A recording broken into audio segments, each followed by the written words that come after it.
Hi, welcome to On the Daily Season 2, a podcast focusing on authentic and acoustic entrepreneurship. My name is Danielle McCleary. I am your host. Y'all, I just left a 9-year fitness career to pursue full-time entrepreneurship. So I am in the trenches with you, but I got big dreams of being a millionaire and helping other people to become millionaires as well. So together, we're going from stuck to unstoppable, and I'm so excited that you're here for this ride. Let's freaking go.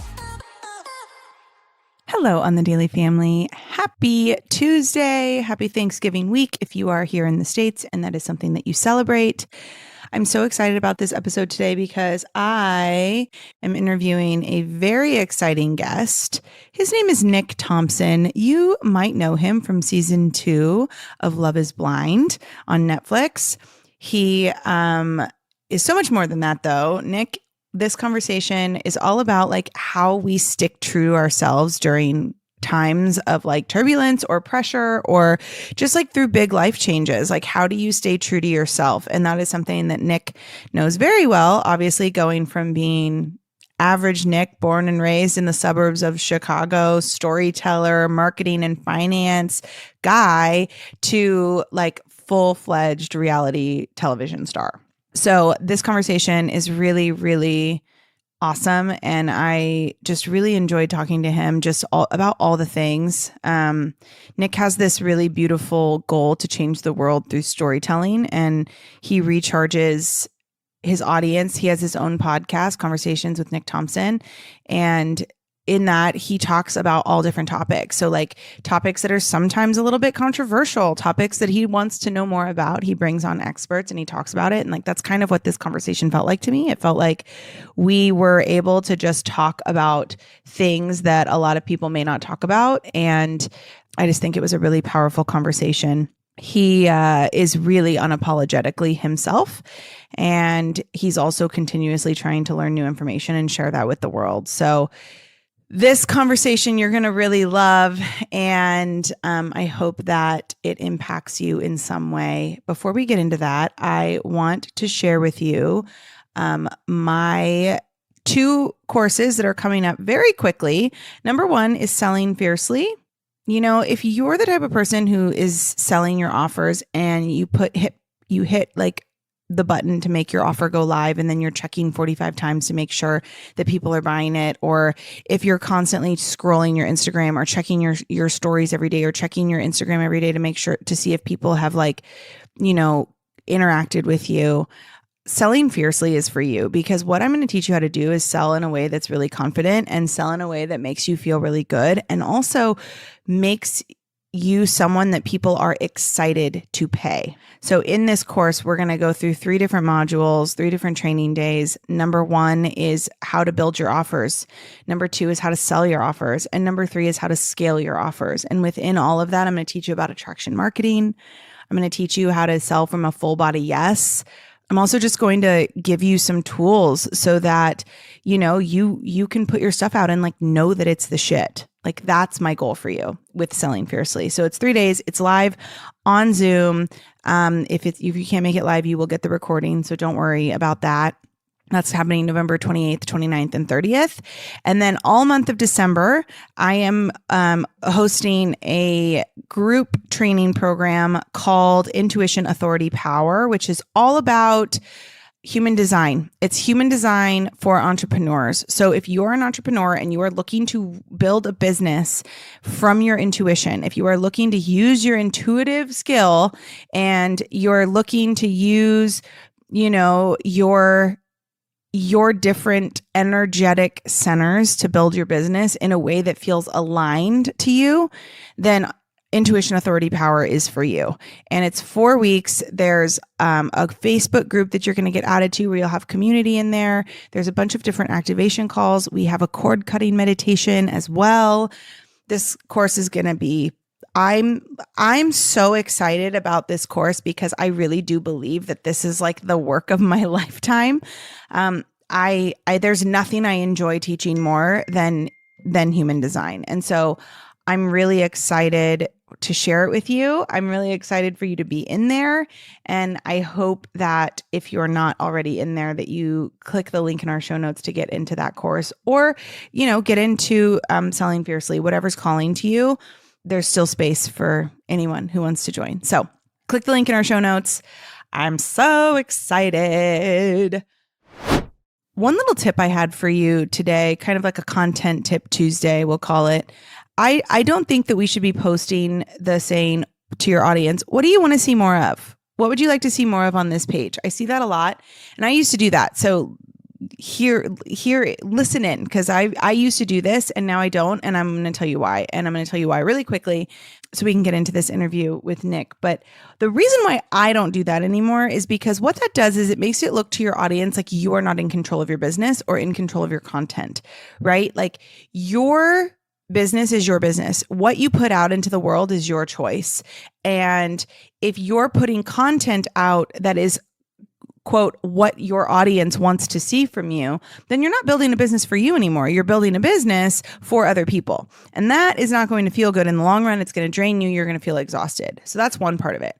Number two is, if you're looking for clients who are self-led, right? Like, let's say you're a coach. Let's say, you run any, whatever type of business you run, you want clients that are self-led. You want clients that are confident. You want clients that are willing to do the work, that whatever work that you're going to have them do, you want clients like that. So if you're putting the energy out of oh, what do you need from me? What do you want to see from me? Then that's the energy you're going to get back. You're going to get needy. You're going to get clients that need you to hold their hand the whole time. And that's not going to feel good. So my advice to you is to own your content. Look into your soul, into your intuition. And this is another reason to join Intuition Authority Power. Because if you're constantly I don't know what to post, I don't know what people want to see, I don't know how to build my business, then you're not using your intuition. And if you're not using your intuition, then you're probably not tapped into your human design. So this is why I say join this course, because you should be able to tap into your human design, into your intuition, and be like, this is what I want to post today. And it doesn't matter if it doesn't resonate with everyone. It doesn't matter if I lose followers over it, because I know what I'm here to say and I know what I'm here to do. And that's what your content should portray every single time. So I don't think we should be asking the question, what do you want to see from me? What do you want to see more on this page? Because you're giving away your power, and your content is your power. Your content is such a vital piece to how you grow your business. So something to think about. All right. Without further ado, let's get into this conversation I had with the Nick Thompson from season 2 of Love is Blind. All right, on the Daily Family, we got a really fun guest today. This is Nick Thompson. You might know him from season 2 of Love is Blind. Every time I say that, I want to reverse the is and the of. It's a really hard sentence to say just like that. Anyway, I'm really glad you're here. It's so nice to meet you. Yeah, it's nice to meet you too. Thanks for having me come on.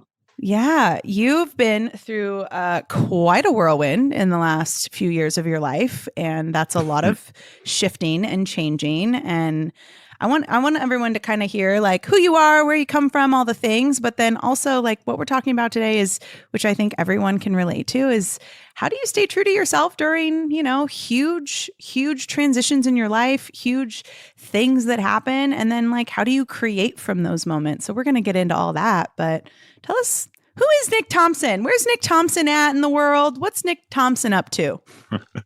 So who is Nick Thompson is actually a domain that I used to own. So it's a question that I think about all the time. So I, a lot of people may know me from Love is Blind, as you mentioned, but that's, I like to joke and say that's one of the 5,000 things you should know about me. I currently am launched a podcast that I'm focused on the things that kind of matter to me in this world, which is mental health, self-care, news and politics, but really being able to foster open conversations about these things, because we have a lot of stigmas and we have a lot of divides in the world and a lot of judgment. And I think the real passion of mine is always bringing people together and realizing that we're all human beings.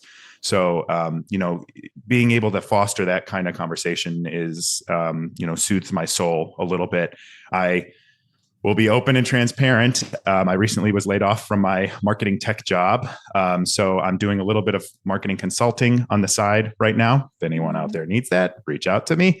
And then, personally, I'm a kid that grew up in the suburbs of Chicago in a working class family. And I went to, grew up with a Catholic family and went to a Catholic school and surviving through all of that and all the transitions of becoming a kid or growing up from being a kid and suburbs of Chicago. And now I currently live in Chicago, and I'm trying to put my best foot forward and be the best version of myself that I can. I love that you said, I really like talking about we're all human beings, because that's like something that we talk about a lot on this show. Like it's that human being versus like human doing. And I think it's so easy for us to get into these routines and these to follow along with the boxes that people have put us in. And I heard a quote a few weeks ago from a healer that I work with. I'm in Austin, Texas. And so I heard a quote from a healer, and he was like, it's to lose your ego is to lose your personality and to drop the personality. And I was like, whoa, shit. Okay. Wow. Basically everybody in your life, including yourself, is going to put this like a personality to you. And that stigma that you talk about, right? Like it follows you. And so at what point, when you realize that like maybe the stigma that you're living, or like you kind of have this moment where you're like, actually, this isn't who I am. And actually, I don't want to be like this anymore. Then it's about like dropping that personality. So I love that you say that when you said you like to talk about news and politics, I was like, ooh, that's a fun topic to talk about these days. I think I totally agree with you. I love that quote, by the way, too. But the interesting thing about what you said, and I haven't really thought about this, is how much of our personality is projected onto us, and then we just take it as if it is ours. Mm-hmm. And that's it's interesting because obviously, kind of overnight being, recognized. Thrust into the limelight. Exactly. It's exactly it. Thrusted into it. There's a lot of people all over the place that put personality traits on me that couldn't be further from the truth. And again, it's all because they watched maybe a maximum of 2 hours of over the course of, I don't even know anymore, 12 weeks total. Yeah. And it's just interesting how people project personality traits on you. And what's more interesting is, do we actually take them on sometimes? Right. What do you think is the number one misconception about you right now? If you had to pick one. I think anybody who, this is the one that bothers me the most. It doesn't even really bother me, but people think I gossip. And it's like from the show, I got labeled a gossip. Oh yeah, you did kind of get labeled that. I remember that. And I remember thinking I feel like they all gossip. Well, the funny thing is when we were filming the show, I had a full-time job. I'm a marketing executive, for lack of a better word. So I wasn't talking to anyone from the show during the day and stuff. So when we would go film, I would literally just be asking them questions to catch up. Yeah. And be like, so wait a minute, what happened? So what happened last week? So you did what? Yeah, because exactly. And of course, it doesn't really bother me, but it's there were things that were going on that, people would say, sometimes mic'd, sometimes off camera. And it's editing. You can edit and add anything, remove anything. Mm-hmm. Production funny. Is wild. I grew up dancing professionally, and I grew up in Los Angeles. So in and out of the entertainment industry, I worked in film, I worked in TV. And I think people who don't understand that world really do feel like everything being captured is raw in the moment and just put to background music. And I think it's fascinating because whenever we watch that show at home, I'm always thinking, I'm always the first one to be like, well, this is how the show wants you to feel about this person. But I'm actually wondering if that's real. I'm always questioning that. And so I'm always wonder, do other people question that as well? But most people probably are just well, he's the gossiper, and it's crazy. And am I the gossiper? Okay.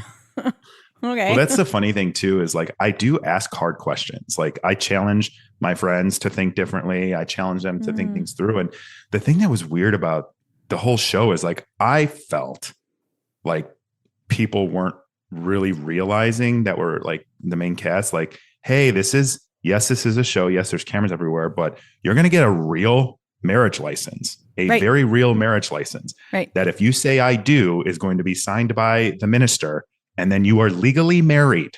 And I didn't, and some of these things that people were doing and saying, I'm like, this is not going to work in a relationship. And I'm no expert, but like I've had a lot of relationships, and some of these things you have to figure out before you get married. And so I just felt like people weren't really taking it seriously all the time. So I just kind of would like ask questions to be like, hey, have you thought of this before? Have you thought of that before? Oh my gosh, this is so off topic. This is so off topic, but I think you'll laugh. We sit at home and, there's like a stigma with lesbian women, and they always say things like they U-Haul, and like lesbians fall in love very quickly. And I was like, you want to have a show where everyone gets married and everyone gets engaged in three, like in the first episode, you just have it be a show with all girls, and like you just see how fast that show pops off. They're all gonna not make it probably, but like it'll happen real fast. It'll be like the expedited edition. Oh yeah, like the abridged. Yeah. Okay, so what do you think? Obviously, that's a lot, right? Like obviously, anybody who follows the show, anybody who follows you, follows your relationship, like they know how it's going, they know how it ended, they know all the things, or at least they think they know what the internet tells them, right? Of course, correct. But what I'm not interested in like what's going on behind closed doors in your relationship, because I've been through breakups and it's very personal. And so what I want to know is personally who were you before? Are you different now? And if so, how? So who I was before is the person that everybody can see and follow on social media, the person that you meet walking down the streets here in Chicago, or I still get to meet and make so many people's days. Like when people get excited to just take a picture or say hi, like I get a lot of, peace from that. I think it's nice to just be able to make people smile. But I am a person who like, I started calling these like my values, like my value pillars, but like I spent a lot of time in my teens and 20s trying to figure out like, one, in some cases, what was wrong with me. Two, like, why do I feel the way that I feel? Why am I insecure? Why am I so reactive? Why am I so irritable? Like all of these things to figure out that, hey, like I was unsure of who I was and who I was putting out in the world. So when you feel insecure and unsure about who you are, like that's what you put out in the world. So through therapy, through, just doing my own self-reflection and understanding and, reworking events and thinking about how I could have behaved differently, I've really come to this place where like, I'm like, Nick, like do the right thing. You're a good person. Just do the right thing, have integrity, and then be intentional. Right. And have good intentions. And so that's kind of who I am. Like I try to always put my best foot forward. I try to always do the right thing. I say like, I'm unapologetically myself because I believe like I'm doing the best I can and I'm acting with integrity. So that's kind of who I am. And I take that into work. I take that into friendships. I take that into relationships. And I take that, into my other work as well. So, when you see on social media, I just commented on Trump entering the election again. Like, oh, I saw that. I was like, ooh, yeah, yeah. It's, but that's the thing is like, I can talk to anyone and I can talk about him entering and say both sides. Cause like, I understand. Yeah. And so that's like something that I was texting with my friends about that day. So, that's not just me trying to, be a political commentator. Same with any. Yeah. Yeah, exactly. Like I share a lot of my self-care stuff, a lot of my DIY stuff on my Instagram, because this is what I do with my time. Like I talk about politics. I talk about ideas. I talk about, what I'm doing to feel better that day, or if I'm doing something specifically to feel better that day, or to help myself or to better myself. Like that's who I am. And that's kind of the way that I like to carry myself. And you can see that through anytime you interact with me in real life or through digital channels. Yeah. I feel like, I feel like that is something, how you said, like, I can talk to anybody. Like, I'm the same way. And I don't know if this happens with you. I get like people close to me that like I have very, very dear friends on both sides of the political, religious aisles. Like they they could not be more different. And like, I am equally as close with both sides. And people are always like, I don't understand. The people on this side are like, I don't understand how you're friends with them. And then the people on this side are, I don't understand how you're friends with them. And I've gone through a lot growing up thinking like, am I crazy? Am I the crazy one? Because I just don't understand how we would possibly judge somebody based on like who they're voting for. Like, to me, who somebody votes for says nothing about like their character, says nothing about like, I don't know why they choose to do what they do, like, except that that's their choice. And also, I think this whole world of social media, which I'm sure you have a very hot opinion on, given everything that you've been through, but I feel like we shouldn't know everything that we do about people. No. And the fact that we do has made it so that everything is either this or it's that. And if you dare be a person who's willing to have conversation, you're looked at as the crazy one, when really I'm like, I don't know if I'm the crazy one, y'all. Like, I feel like I'm the normal one. Well, I agree with you. And it comes down to, and this was actually the inspiration for my podcast was, we're all human beings. So like, gentleman or lady on the right, or lady or gentleman on the left, take your views, your opinions, stop and realize, just like on the left, they came from something in your life. Who you are as a human being leads you to have these beliefs. Well, that person over here is the same thing. Different experiences, different interpretations, different perspectives. That's both sides. To be to be able to come to the center and say, hey, left, right, religious, unreligious, when we're not hurting anybody, we can have a safe space to have these conversations. I want to know where you're coming from and why you're coming from that position. Yeah. And that's the whole thing that happened in 2016. Like, I remember talking about this with my friends. I'm like, you guys, Trump's going to win. Yeah. I'm telling you, because like, I grew up the way that the people are voting for him. And the reason they're voting for him is because the jobs are gone. And of course, there's going to be some racists, like, of course. Yeah. But a lot of people were voting for him because their job was in China or in Mexico now. Right. And that happened to my family a lot growing up. Right. Yeah. Lost a lot of jobs. Oh yeah. So Chicago, that's like auto, right? That's like the auto industry. That's blue collar. That's like, I grew up in Santa Monica. And so a lot of the people where I grew up are like, oh, well, I don't understand that. And it's like, well, no, you wouldn't, because your dad was a producer and like worked in Hollywood. Like, there's a difference. True. There's a different way of living. And if you're not willing, and like, I moved to London when I was 20 and I lived there for a few years, and then I lived in San Diego, and like, I moved all over the place. And I just remember being, from a very young age, being like we all have different experiences, and even the experiences that we have that we think are the truth are really just like, that's just our the color. Yeah, that's just our perception of the, you know what it is? Here's how I explain like the world. Like, if you and I remember that game we played as kids. How old are you? Are you in your 30s? 37. Yeah, okay, yeah. I'm 35. So like, we are going to understand this. So you know that game we always used to have to play where like you would flip up the like color pinwheel thing, and then like you'd have to go underneath it, and it was like a parachute with all these different colors on it. Yeah. The parachute. Every square is a different color. And so you'd go under it and it would land on you. And like, if I'm sitting under the blue square now, everything I perceive around me is kind of blue tinted, and like my reality of it is blue. And in my brain, everybody else is having this same experience, but you're sitting under the red square or the yellow square or the orange square, and you're perceiving that everything is kind of orange, and also assuming that everybody's having that same experience. But at the end of the day, none of us are having that experience, nor are we actually having the experience that we think we're having, because we're really just sitting underneath a blue and an orange square. Like, that's the world. That's true. And that's it. A very, you and very I, good way we're going to run for president. There we go. Thompson McCleary, 2024. There is actually like a whole bunch of people that DM me wanting me to do that.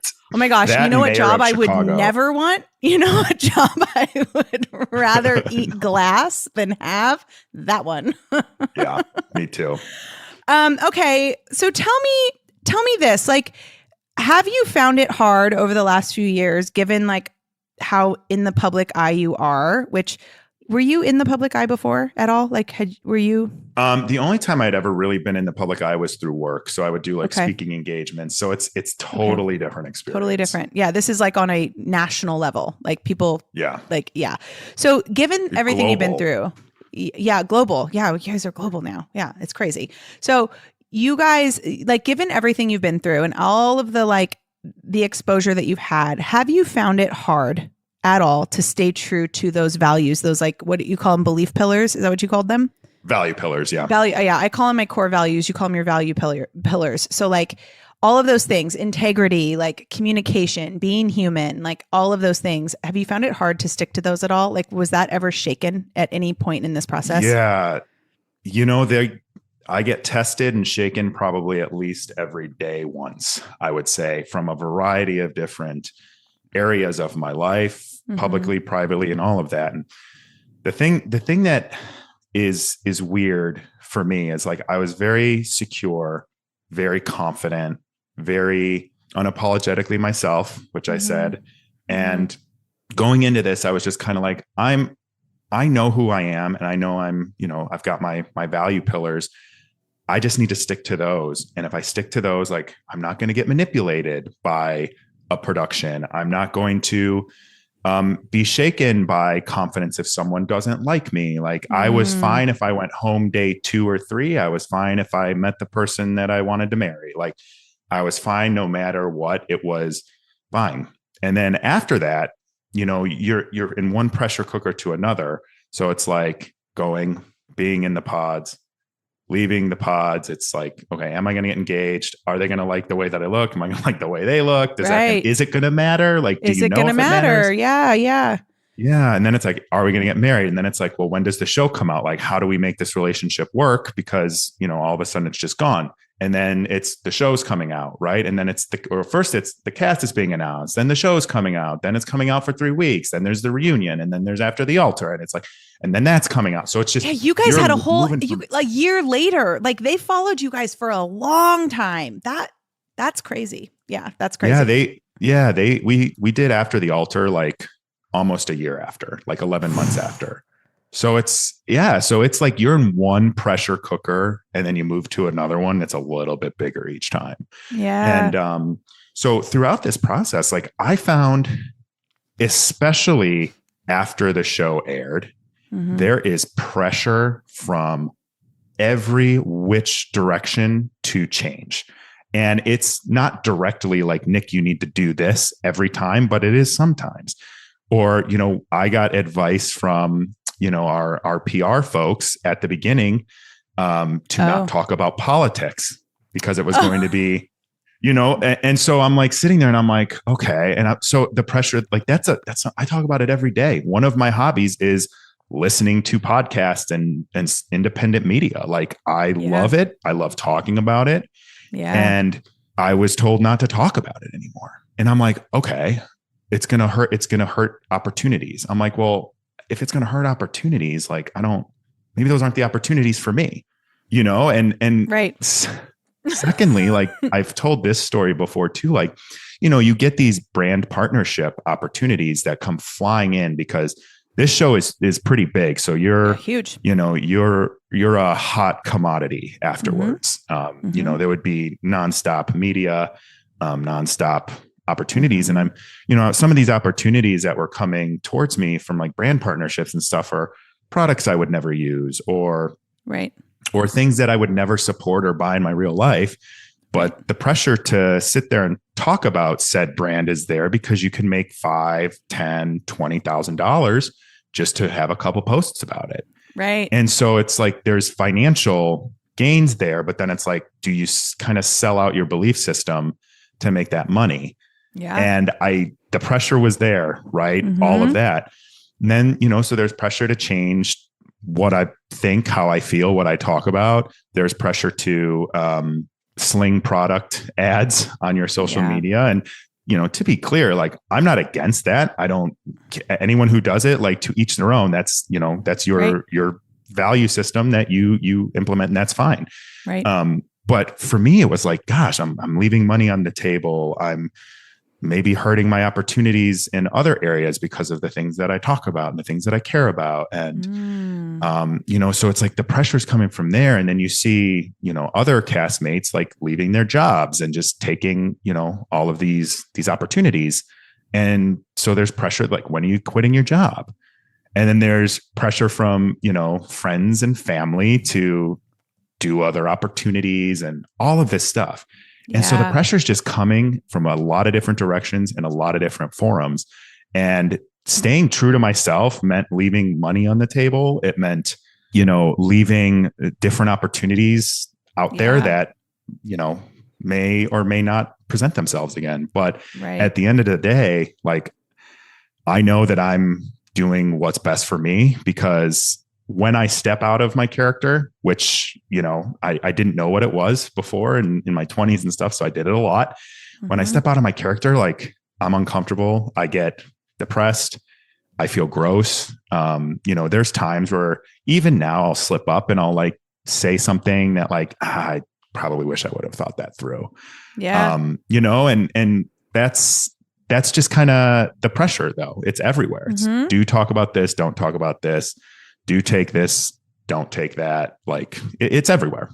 Yeah. Well, and if you're a person who does stick to their values and does not bend for, even Netflix, even somebody as big and bad as Netflix, right? Like, then you're kind of looked at as like the black sheep a little bit, I bet. And like, that was, when you were talking about that, it reminded me so much like when I was working in television and I was, dancing, and I went to school for theater. I got a master's in acting. I was like, I wanted to be an actor. Like, and then you find yourself like getting auditions for Tide commercials. And I'm like, I don't give a fuck about Tide. I would never wash my clothes in Tide. Like, it's never going to happen. Like, or you're being asked to like, you're getting these auditions for like vape pens. I'm like, I've never smoked a cigarette a day in my life. Like, you think I'm going to go be on but it's $30,000. I don't give a shit. And people just like, don't know what I feel like a lot of people don't know what to do with a person like that. They're kind of like, no, they don't. And that's a lot of the stuff that people say to me on the internet are faithful keyboard hate warriors. I've been calling them the online lynch mob now. But even better. They probably love that. Yeah. I've come to realize, and I'm glad you said this, and this is just recently, I don't think people know what to do with someone who's authentic, like, and has these like core values. Like, so wait, you didn't just want to go on that show to get famous? Weird. That's literally actually am probably not who you are. Weird. And then you see people melt down because now they don't know what to do with you. That's exactly it. And a lot of people that are like, "Oh, Nick's hiding something." Like, I'm not hiding anything. I'm actually just like this. I'm quirky. I love scary movies. So I'm like, I dress up as Michael Myers for Halloween. Like, I make a lot of my own stuff. And now I'm just sharing it on social. Like, I just am this way. I'm a little quirky. No matter where you meet me and what form you meet me, like, I'm going to be the same. Yeah. That's just who I am. And I don't think people know what to do with that. They do think, oh, you went on to be famous. Or the funny one that I get is like, people are like, oh, he went on to make money on this podcast. And it's like, God, there's no money in podcasting. I spend money Not to yet. make a podcast. Yeah. Everyone thinks that. I mean, it took me like a year of my show before it ever made money. And I still pay my producer every month. So like, it's going to be a long time before it's like turned the other way. Like, people, I mean, but that's the thing. I'm it's like spending money to do this. Yeah. I mean, but you know what though? That's the assumption, right? Like, that's the assumption piece that everybody feels like you have to be a certain way in order to like have a certain experience. And at the end of the day, I think you just nailed it. Like, yes, staying true to yourself. And this is something I talk about on this show all the time. Like, staying true to you is not going to be the easiest option in the immediate. I think long term, bending your core values, departing from what you stand for, not being clear with what you stand for or who you stand for, right? Like, that eventually is going to hurt you more long term. But in the immediate, it seems like the easier option to bend, right? To bend, to pivot, to just, oh, well, like whatever, I'll just do it. Like it's not that big of a deal. But then all of a sudden, a lot of those like, oh, well, it's not a big deals turn into like every single time. And then all of a sudden you look back and you don't even know who you are anymore because you've let the machine kind of mold you into who you are. So I think you really bring up a good point. And I know there's so like, I know you out there. I know who listens to this show, and like y'all message me all the time and you say like, I don't know how you stay so you, like, cause that's the thing about me. And probably like I have a coaching business. I'm an entrepreneurship coach. And like the thing, I think the reason why my business does so well is not because like I'm some revolutionary coach that like says things that nobody else says. It's because whether you listen to my podcast, whether you follow me on social media, whether you meet me in real life, whether I'm, I teach at Soul Cycle part-time, every once in a while, like no matter where we interact, you're getting the same Danielle. Like I am me, and I'm not bending that for anyone. But I love that. It's hard though. It's hard. It's so hard. I mean, I have had plenty of conversations with friends and family the last few months where they're telling me like, basically asking me to break my character. And I haven't done it. And believe me, the temptation's there, but it's you can't, because once you do that, you do lose yourself. And if you lose yourself, it's hard to get yourself back. And it takes a lot of work. And a lot of times you have to start over, and it's hard. And to me, long term, I think you're right. Long term, it pays off. Having integrity in the moment, or having, putting your values first in the moment, it's very difficult. It's not easy. And I'm glad to hear that you're so confident in doing it too, because I don't even think a lot of people understand what their core values are. I don't even think they have them. They don't know how. Yeah. How did you figure out what yours were? Like what were some of the things you did to like really solidify like, oh, this is actually what I stand for? Yeah.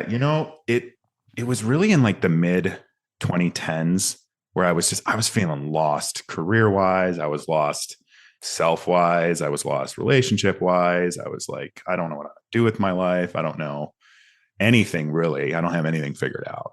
And it was around like 30 years old that I was like, okay, what are the things that I need to get control of internally so that I can figure it out and figure out like what I want to do and who I want to be, so that it is consistent and that I can sleep at night. And not have this, it's really inner peace, right? Like I didn't have inner peace. I was, frustrated with all those things I mentioned. And so what I really started to do is first I did start therapy, which is, I still see her to this day. So, that was a big foundation of figuring out like, what are the relationships in my life? What are the good ones? What are the ones that I need to put boundaries on? What are the ones I need to change? And at the core, like I figured out that the most important thing to me is basically like doing the golden rule, right? Like do unto others as you would have them do unto me. And so I started with that because I always thought about that, in my mind, like don't do something you wouldn't want done to yourself. And so I figured out like that, what that really is like just doing the right thing.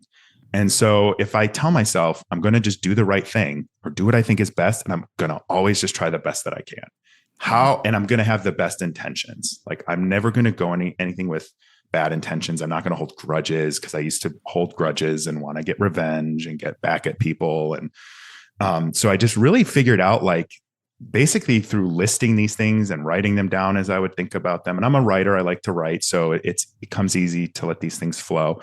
And I just honed in and realized like of these, let's say 50 things that I've written down, the ones that are most important and the ones that are most duplicatable, I think that's how you Mm-hmm. say that word, Yeah. are just doing the right thing, having integrity, and like staying true to myself, be intentional. Yeah. And, I fall back on that, and there's slip ups. I'm not Yeah, of perfect, course. but it's like if someone says something bad about me on the internet or talks behind my back or, misspeaks, like I, take a minute and I'm like, okay, this is not true. This is who you are. Mm-hmm. Act and respond with this. Mm-hmm. Be intentional, do the right thing. Mm-hmm. And so it took me a long time. It's still a work in progress, but I just figured out that like, if I stay true to myself, I have a lot less regret. I have a lot less resentment. I don't really hold grudges anymore. I don't resent people. I kind of, take the approach of I can only control how I react and how I do things. And I'm going to do that with integrity. Mm-hmm.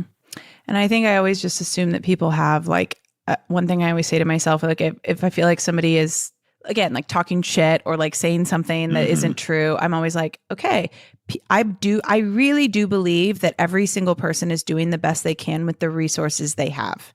And resources are different. Like we talked about at the beginning, like you could be from here and have different resources than somebody who lives over here. And that's not good, bad. It's just different.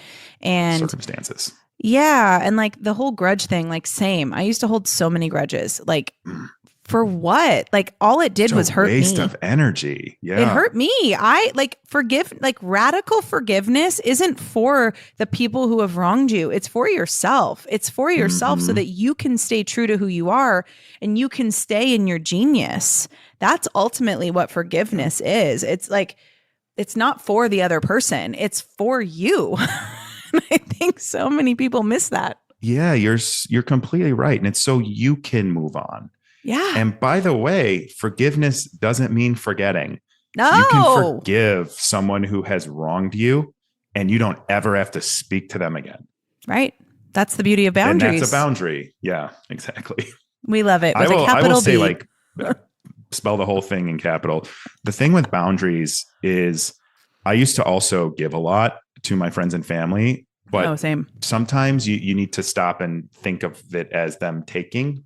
And that's okay, right? But you also have to take care of yourself, because if you don't take care of yourself, no one else is going to. And putting up a boundary and saying, hey, like it is not okay to do X, or if you continue to do Y, I'm going to do X. Like that's personal protection and personal, lost the word I was going to look for. Preservation. It's personal preservation. And that's what you have to do so that when you do give to others, you still have enough within yourself as well.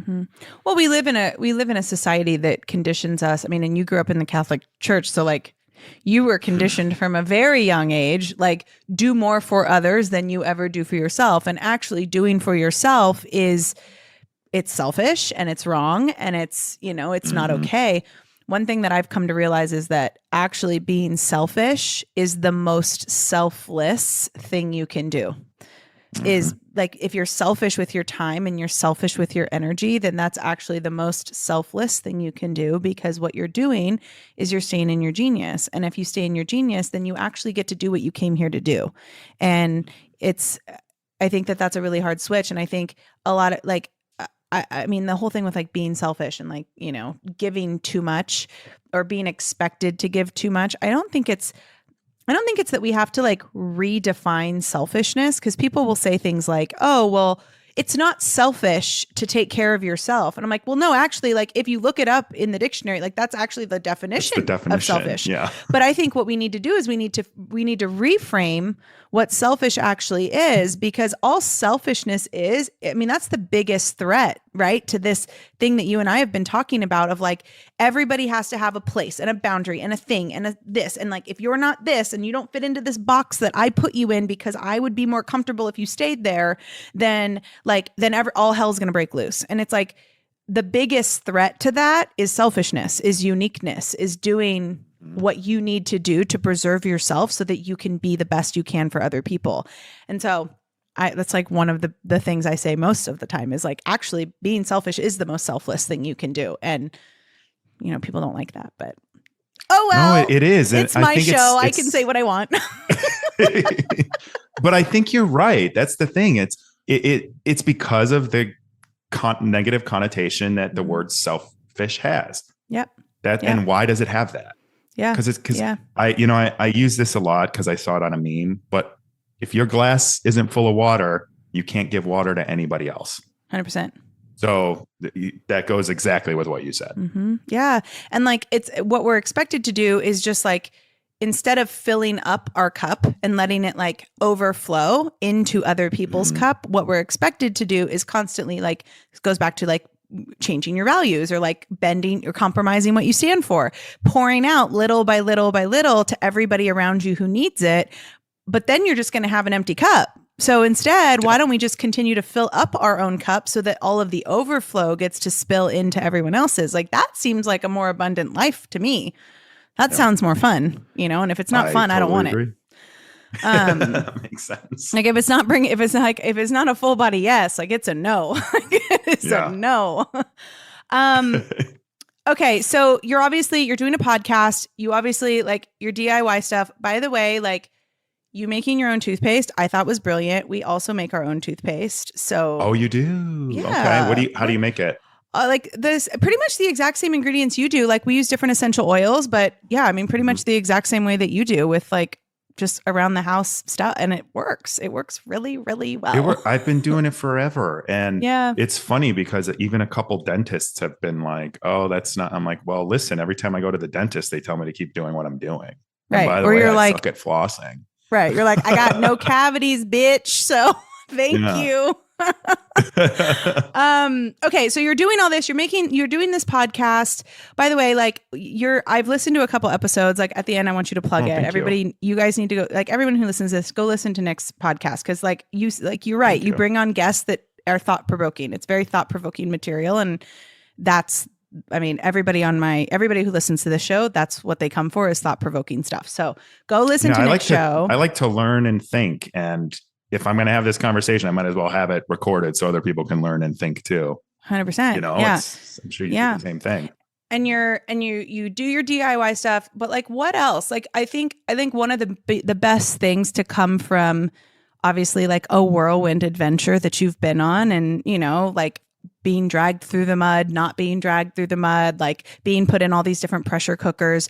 There's a lot of opportunity for lesson that comes out of that. And obviously you've had to leave a lot of money on the table to stay true to yourself. And you've had to like pass up opportunities to stay true to yourself. But ultimately, is it worth it?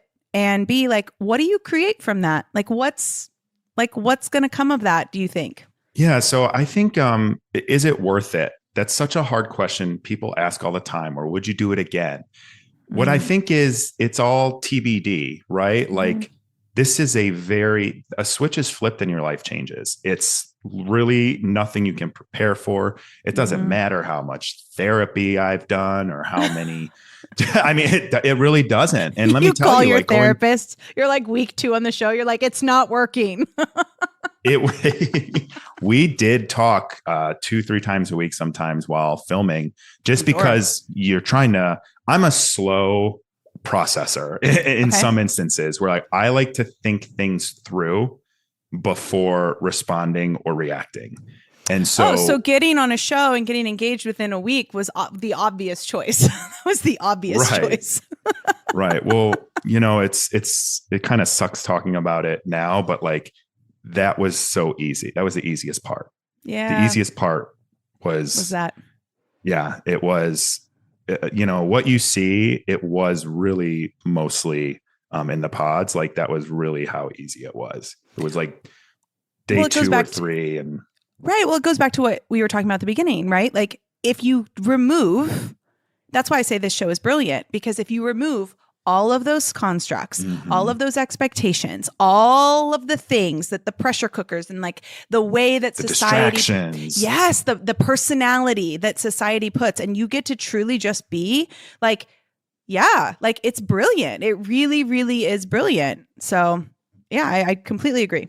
There were times in the pod, actually throughout the whole thing, all the way up until like after, where people from the show, like Cass, would be like, "Are you nervous? Like proposal day, are you nervous?" I'm like, no.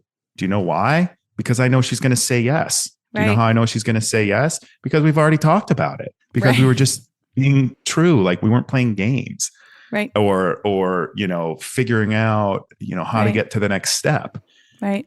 And same with like people in my life being like, are you worried about your edit? Well, no, because there's nothing that I did that I regret, because I don't Right. really do things that I regret very often. Right. Because I think them through and I Right. make sure that I'm, unapologetically myself. Right. So if there's a bad edit to be had, I'd love to see it. Yeah. Yeah. Anyway, we detoured. Now we're gonna come back to the train. Yeah. Yeah. So I think, is it worth it? TBD. It's what you do with it, right? And so what I'm trying to do is foster this community of talking about complicated subjects, complicated matters that divide us, and then uncovering that onion and realizing that at the core is a human being in every single one of us. Doesn't mean we have to agree on everything. I disagree with a lot of people on a lot of things. And guess what? I still value them as a friend, family member, functioning human being. It's a part of our society. Okay. Yeah. So I want to use my platform for that, because that's how I think. That's how I am in my normal life. It's how I am with friends and family. And so I think if I can, create that space and help some people feel better, help some people find peace, help some people talk to someone that maybe they're having trouble talking to about politics, or sharing something about mental health, or sharing something about overall wellness, or, a lot of the health and fitness stuff in general that we talk about on the podcast. And in other areas of my life, it's all worth it. If there's one person that takes something away from any type of interaction with me, whether it's a post, whether it's in real life, whether it's on a podcast or listening to this, then it's worth it, because I think we all just need to help one another and realize we're all in this together. I could not agree more. I wish I used to say, I'm trying to stop saying this, because I used to be like, I wish more people felt this way, but I really do feel like there are a lot more people out there that do feel this way, that just don't feel safe enough to admit that they feel this way. And I'm like, maybe you going on this show and like obviously getting a whole lot of exposure, and like, your network grew, I'm assuming, exponentially over the last couple of years. Like it's given you the opportunity to speak to more people. It's given you the opportunity to reach more people. And like, sure, will that trigger the hell out of some people? Yeah. But like, that's not your people, right? Like you're here for a reason, and the right people are always going to listen, right? Like I have this saying, it's like, and I think it's probably not my saying because I've heard it from somewhere, but like, if it's a God shot, it doesn't miss, right? Like what's meant for you is coming regardless. So, I think it's awesome. I mean, obviously what you've been through is not awesome. And like that, there's obviously heartbreak, and there's all these things that you've had to go through in order to get to where you stand today. And there's a really beautiful kind of lesson that comes from that, and opportunity to really, to serve and to change some minds, or to at least expand some thinking, which I really do believe that's where we're headed as a collective anyway, right? It's that or destruction. We're not here to stay like, oh, this is your box, this is your box, this is your box. This is like it's kind of off topic, but this is kind of something that, like, I was married to a man, and I got married when I was 20. And then I met my son's dad. We fell madly in love. And then him and I ended up not staying together. And like, I had dated women, and then not met, but my fiance and I were best friends. And then she and I just like fell in love after my son's dad and I broke up. And the amount of people that were like, that's it, she's gay now. And I'm like, I've never needed a box. I've never needed a label. Like, I'm like, I like people, and I fall in love with people, and I fall in love with souls. And so I don't need, I guess if it feels more comfortable for you to put me in that box, like, have at it. But, like I don't identify with that necessarily. And there's a lot of things that, like, I mean, even when it comes to like pronouns, like I don't identify, I don't need you to know if you want me to know your, absolutely. Like, I respect that, and I'll take them. And like, but I just think that the farther the farther the more we try to push, like everybody has a box, the more destructive it gets.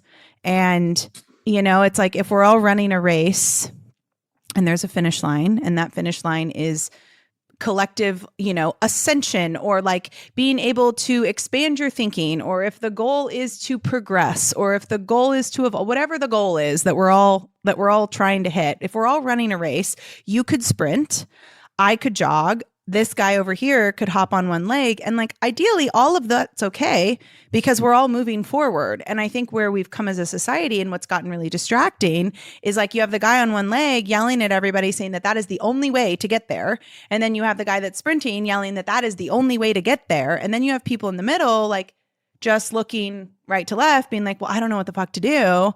But all that's doing is distracting, and now we're not moving forward. So like, and now we've stopped and we're screaming at each other. Right. And that's not productive. That's not progressive. That's defeating the purpose of, I think, what we all want. Like I don't know anybody who doesn't want to understand people better. I don't know anybody who doesn't want love and security and like happiness and safety. Like, I don't know anybody who doesn't want those things.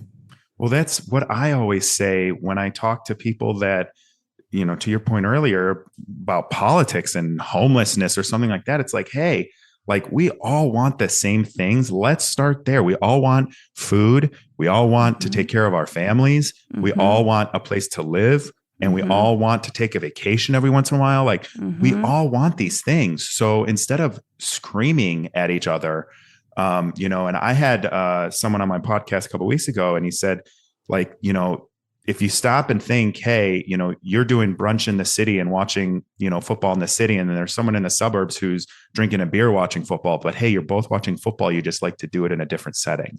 Like, why is this person talking bad about that person talking bad about this person? It's okay. Like to just have nuance, to do different things but we all, at the end what of the works day, in one community, right? Exactly. And like what works in one community may not work in another community. And like, that's okay. I just think too, I'm like the amount of time, and obviously I'm a coach. So I see this from like a bird's eye perspective where I'm like, the amount of time y'all waste trying to figure out what that guy's doing. And then you're wondering why your business and your life isn't successful, or like why you can't meet the person for you, or why you can't grow your business. Like it's because you are literally draining your life force energy, worrying so much about what other people are doing. Like that drains your life force energy. And if you're drained, you cannot build something. You can't. It's impossible. It is impossible. And that's another thing I think, and I'm guilty too. So I'm not always practicing what I preach here, but if you're spending your time worrying about other people and what other people are doing, you're not doing it right. Like you're not setting yourself up for success. And another thing that I like to think about is you end up doing that a lot based on the people you surround yourself with. And I know this is, not my quote either, but I always say, like, I would like to be surrounded by people who want to talk about ideas, not other people.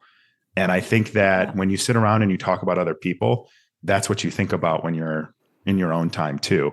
When I'm around and I'm talking to people about ideas or stuff, like I do on the podcast or like we're talking about here, like I'm going to leave here and think about that. Right. And that's going to lead me to think something I can do better, or something I've learned, or something I can share. Yeah. And that's the difference, in my opinion, of people who are centered and have their inner peace versus the people who are out there unsure who they are and worried about being like everybody else.